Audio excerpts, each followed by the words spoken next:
One of the tenets of 3Sing that I learned from Phil was get stuff off the floor. So I'm going to make a hook so that this tripod no longer leans against this table leg, because it always falls over whenever I pull the table out. There we go, nicely mounted on the wall by this little 3D printed bracket that I've made.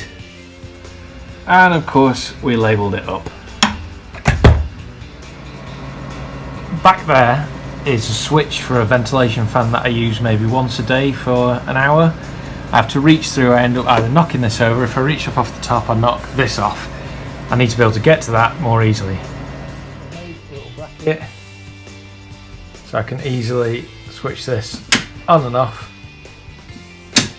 without having to reach.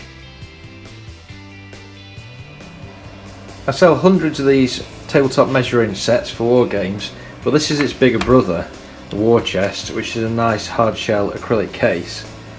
I've only ever made 4 of these, and I own one of them because they're a nightmare to put together. They're made out of a lamination of 3 different types of acrylic, and it's all going to be very accurate because it's got some pressed magnets as well in a very brittle material.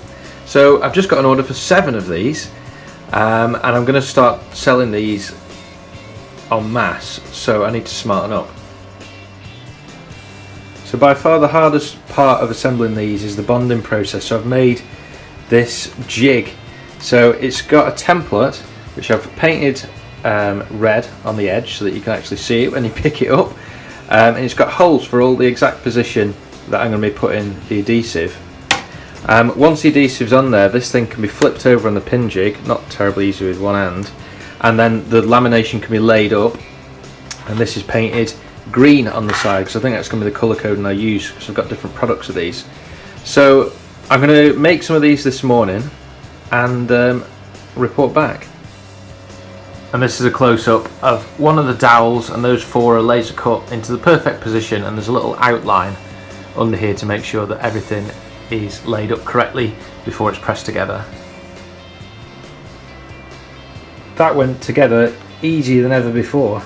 So now I've got a method of creating these in a standard fashion, which means I'll be able to get this product for sale in the next few days. Exciting times.